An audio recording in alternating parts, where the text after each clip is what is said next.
Halo, apa kabar pemirsa? Senang kembali menjumpai Anda dalam Special Report, program yang membahas secara mendalam berbagai isu di tengah masyarakat. Bersama saya, Via Rahayu.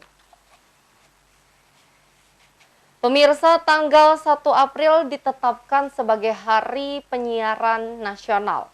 Penetapan ini tertuang dalam Keputusan Presiden Republik Indonesia Nomor 9 Tahun 2019.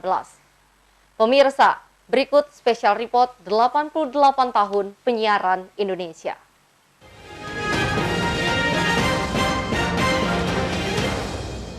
Pemirsa, hari ini merupakan Hari Penyiaran Nasional yang ke-88 tahun. Berbagai perkembangan dan terobosan yang muncul dalam dunia penyiaran Indonesia, termasuk transisi teknologi penyiaran televisi dari analog menjadi digital.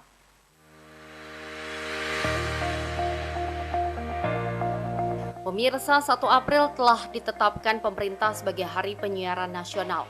Penetapan ini tertuang dalam Keputusan Presiden Nomor 9 Tahun 2019. Peringatan Hari Penyiaran tahun ini memiliki arti penting bagi lembaga penyiaran.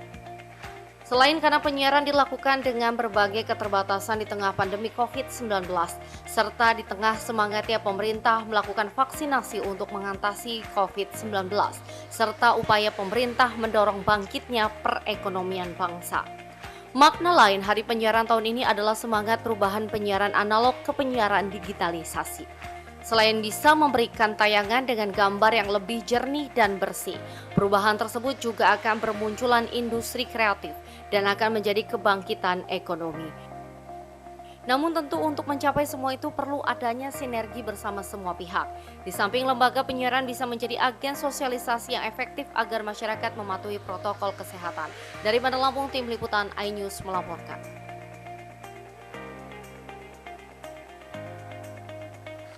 Baik pemirsa, kita akan membahas lebih dalam 88 tahun penyiaran Indonesia.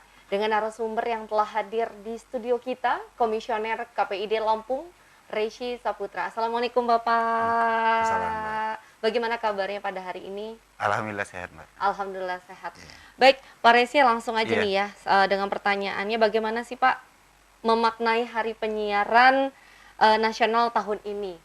Karena KPID memperingati hari 80 tahun. Iya. Ya, terima kasih, Mbak. Jadi kalau untuk KPID sendiri, memaknai ini sebenarnya sangat luar biasa, Mbak. Luar biasa sekali, 88 tahun. Iya, 88 tahun lembaga penyiaran di Indonesia ini berdiri. Betul. Nah, jadi kalau KPID sendiri itu sangat antusias, dari Sabang hingga Merauke itu semuanya mengikuti rangkaian-rangkaian agenda dari pusat. Oke, agenda-agenda dari pusat. Iya. Nah, peringatan Hari Penyiaran Nasional tahun ini memiliki arti penting. Benar kan tadi Bang Resi katakan, karena berbeda pada masa pandemi sekarang. Iya. Nah, bagaimana sih Anda menggambarkan penyiaran pada masa saat ini, pada masa zamannya COVID-19 ini, Bang Resi? Iya. Jadi kalau sekarang ini yang masanya sedang dilanda virus COVID-19, untuk lembaga penyiaran ini sebenarnya mungkin serba salah. Salah? Okay. Iya, karena memang berbagai informasi yang harus disajikan itu sangat sensitif. Contoh ketika lembaga penyiaran itu sendiri memberikan informasi tetapi itu terjadi pada kerumunan. Okay. Mungkin akan sedikit jadi pro dan kontra.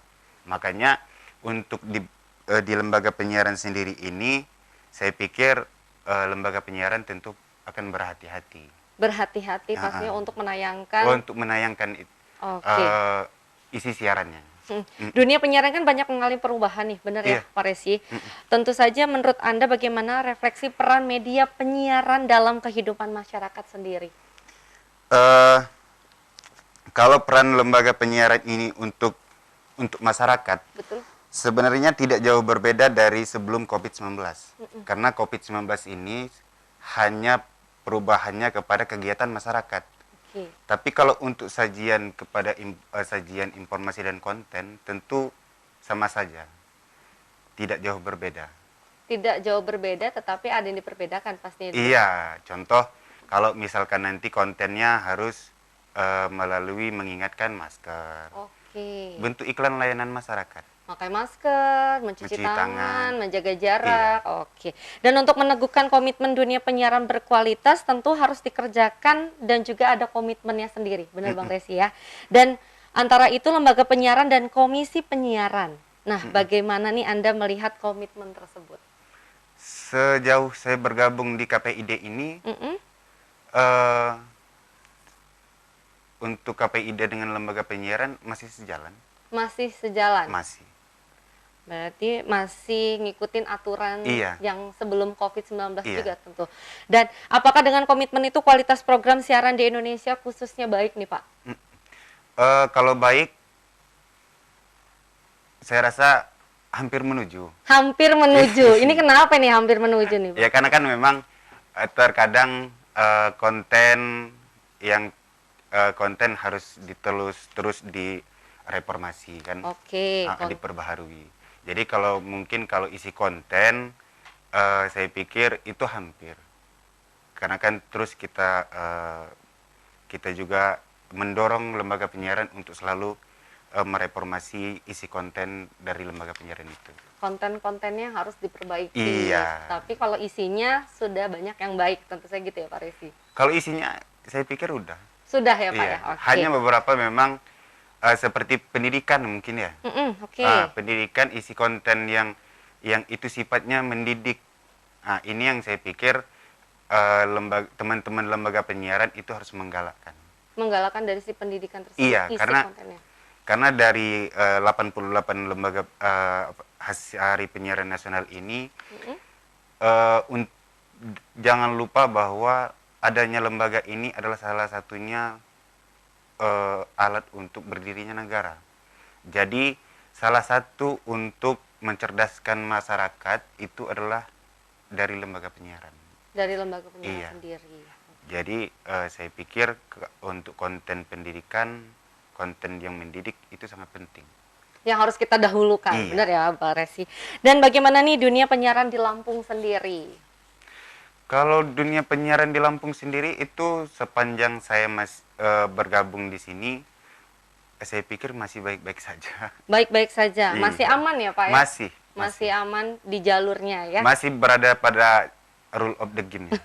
Masih dengan rule-nya. KPI sendiri menghimbau dunia penyiaran dapat mengambil peran nih Pak Resi untuk merawat kebenekaan bangsa. Nah, kalau boleh tahu peran seperti apa sih yang diperlukan untuk merawat kebenekaan bangsa Indonesia kita sendiri? Selain mencetuskan pendidikan ya kata Pak Resi tadi awal. Nah, kalau untuk lembaga penyiaran, untuk masyarakat nih ya? Iya, kalau untuk masyarakat sebenarnya melalui lembaga penyiaran ini, tentu teman-teman lembaga penyiaran juga harus juga bisa memilah dan memilih berita-berita yang mungkin informasi yang akan disajikan kepada masyarakat. Yang itu mungkin akan timbul hoax. Nah, kita yang sekarang kita galakkan adalah kita menghindari hoax. Karena sesuai dengan falsafah negara kita adalah kita memiliki persatuan. Persatuan di Indonesia ini, kemudian musyawarah mufakatnya. Tapi ketika dia ditumbur dengan hoax, saya pikir semuanya menjadi abu-abu. Abu-abu. Nah, jangan dilanjutin dulu ini. Abu-abu ini seperti apa, Pak Resi? Tahan dulu. Baik pemirsa, jangan kemana-mana, tetaplah bersama kami.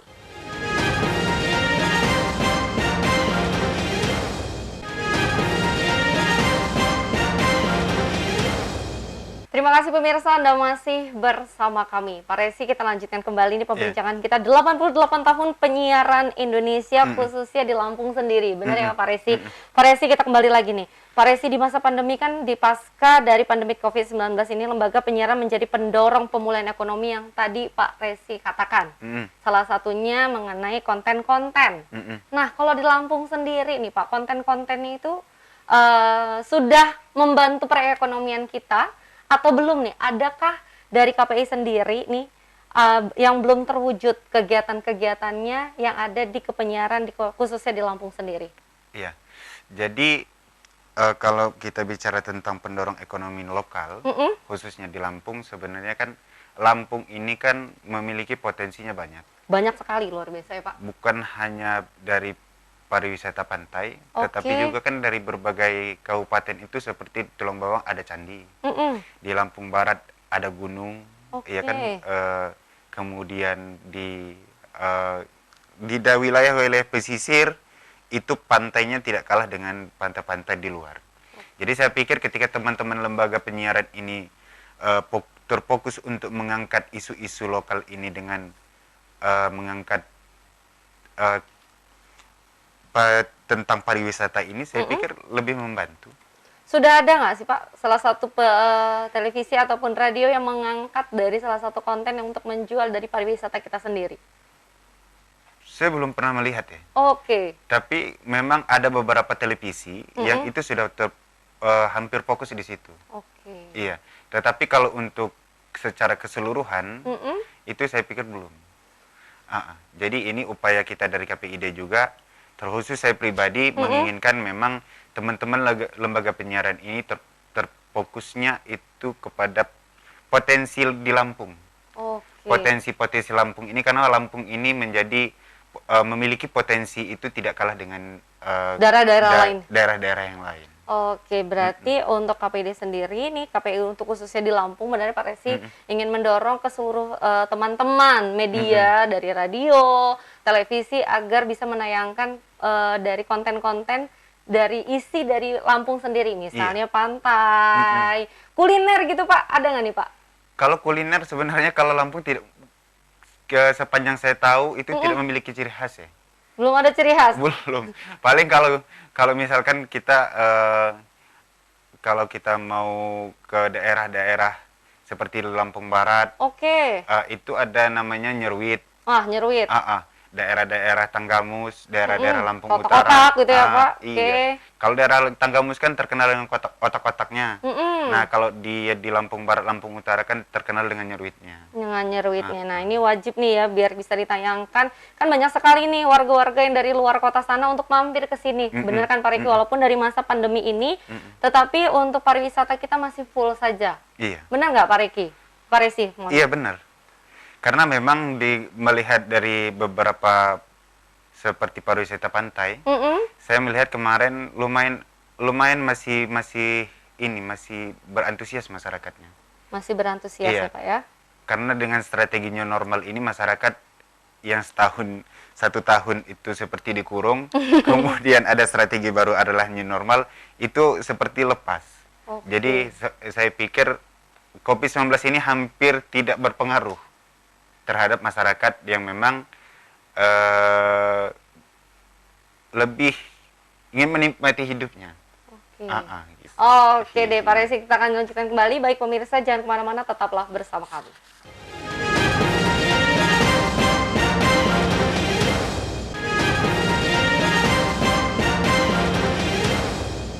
Terima kasih pemirsa, Anda masih bersama kami. Baik Pak Resi, kita lanjutin lagi nih. Tadi mengenai masalah hoax.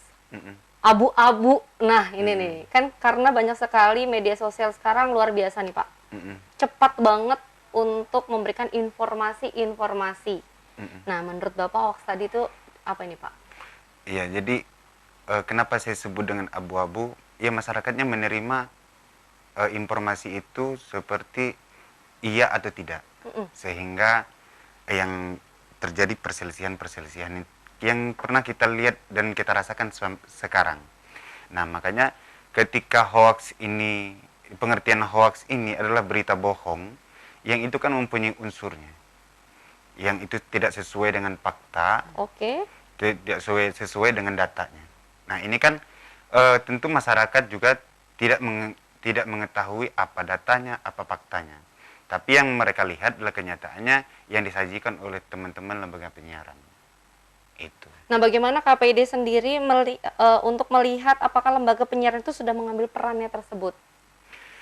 Sebenarnya kalau melalui teman-teman bidang isi siaran, itu selalu mengawasi konten-konten yang itu sifatnya itu ada lebih hoax, itu memang lagi digalakkan di kantor. Jadi dengan teman-teman bidang isi siaran ini selalu melihat mana sih berita-berita yang memang atau isi konten yang memang itu akan menjadi penyebab untuk masyarakat ini adanya benci, Oke. adanya timbul masalah. Nah, itu yang lagi kita galakkan. Nah, baik Pak Resi, di masa pandemi maupun pasca pandemi COVID-19 ini, lembaga penyiaran menjadi pendorong pemulihan ekonomi. Nah, boleh tahu nggak sih Pak, peran lembaga dari penyiaran menjadi pendorong pemulihan ekonomi wujudnya seperti apa? Khususnya di Kota Lampung sendiri. Iya, itu yang seperti yang saya bilang di awal tadi adalah kebangkitan ekonomi itu berawal kalau kita lihat adalah bangkitnya ekonomi karena pendidikan. Baik. Jadi lembaga penyiaran, teman-teman lembaga penyiaran tentu juga harus mendorong dari konten pendidikannya. Jadi maka dibilang lembaga penyiaran ini menjadi salah satu pendorong kebangkitan ekonomi, karena kebangkitan ekonomi ini melalui orang-orang yang terdidik. Orang-orang yang terdidik. Iya. Jadi ketika masyarakatnya cerdas, ketika masyarakatnya sudah mulai terdidik, tentu semuanya akan tertata dengan rapi. Dengan sendirinya. Dengan sendirinya. Iya. Kalau semuanya sudah dengan ilmunya sendiri. Iya. Betul. Nah, Pak, kalau boleh tahu nih Pak, di 80 tahun dari ulang tahun kita nih Pak, di acara penyiaran Indonesia, khususnya di Lampung sendiri, itu untuk menggambarkan kita menerimanya, itu seperti apa nih Pak? Adakah sosialisasi atau adanya acara-acara dari KPI sendiri, dari khususnya di Lampung?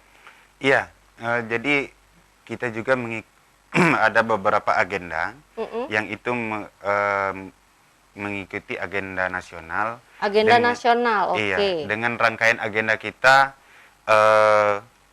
kita yang pertama dengan kegiatan sosialisasi kepada teman-teman lembaga penyiaran. Yang kedua itu puncaknya kemarin kita bakti sosial dengan donor darah. Bakti sosial dan donor darah. Iya. Pesertanya banyak kan nih Pak untuk dalam ngikutin bakti sosial ataupun donor darah sendiri yang digelar oleh KPI Lampung? Lumayan Mbak. Kemarin dari teman-teman lembaga penyiaran juga banyak yang berpartisipasi. Baik, luar biasa sekali kurang ya lebih Pak. kemarin pesertanya dengan jumlah 30. 30? 30. Iya. Oke. Nah, bakti sosial sendiri nih Pak, selain donor darah, untuk sosialisasi ke lembaga-lembaga televisi mungkin, itu gimana Pak? Sudah berjalankah? Sudah. Dari awal bulan kita sudah mulai kita kunjungi teman-teman lembaga, baik di itu televisi maupun radio. Oke. Berarti semuanya menerima ya Pak, mengantusiasi untuk acara 88 tahun penyiaran Indonesia sendiri. Alhamdulillah. Alhamdulillah. Baik Pak Resi, mungkin Pak Resi juga bisa menjelaskan nih untuk apa aja sih yang ada di KPI Lampung nih, selain dari bakti sosial, donor darah, ada lagi nggak sih Pak untuk agenda-agenda acara kita? Sebenarnya agenda kita dua. Sosialisasi dengan donor darah. Nanti pada puncaknya adalah pada tanggal 1. Besok ya Pak? Iya. Kita bersama dengan Kominfo dan Gubernur. Oke. Bersama Kominfo dan Gubernur. Gubernur. Itu boleh tahu ngapain aja nih Pak? Mungkin kita mengikuti acara live dengan acara di Solo. Oke, live acara di Solo. Berarti rangkaian semuanya ada di kota Solo? Iya, semuanya terpusat di Solo. Oke, kalau boleh tahu ada agenda apa aja nih Pak yang di Solo? Kalau boleh tahu nih untuk warga Lampung sendiri. Kalau di Solo rangkaian agendanya saya pikir agenda nasional ya. Jadi mungkin pembukaan, setelah pembukaan mungkin ada sambutan kali ya dari Pak Jokowi. Berarti dengan Presiden sendiri ya Pak? Iya, karena Pak Jokowi sendiri yang akan membuka dan membunyikan gongnya kali ya di Solo. Oke. Berarti dihadiri oleh Bapak Presiden kita, Iya. Bapak Jokowi Widodo. Oke, dan tentu saja untuk dari KPI dari Lampung sendiri pasti ikut antusiasnya luar biasa untuk gabung ke Kota Solo. Kalau kita melalui ini, kita dari ada beberapa provinsi yang ikut, tetapi khusus untuk Lampung kita dari sini. Oke, dari sini saja ya Pak ya. Nah, Pak Resi, tentu saja di 88 tahun penyiaran Indonesia nih Pak Resi, ada nggak sih Pak harapan doa-doa tentu saja yang diinginkan Pak Resi untuk kepenyiaran Indonesia kita sendiri. Iya, kalau harapan jelas ada, Mbak. Karena harapan ini melihat kondisi sekarang ini, semoga teman-teman lembaga penyiaran ini selalu termotivasi untuk menyajikan informasi-informasi yang benar, sehingga masyarakat pun tidak resisten terhadap lembaga penyiaran. Nah, kemudian memberikan konten-konten yang mendidik, karena memang masih banyak masyarakat yang menyukai televisi, menyukai radio, itu masih banyak sekali. Jadi saya pikir untuk konten-kontennya semoga teman-teman lembaga penyiaran ini berfokusnya di bidang pendidikannya. Pendidikan? Iya. Oke, itu harapan dari Pak Resi khususnya untuk penyiaran Indonesia di Lampung sendiri.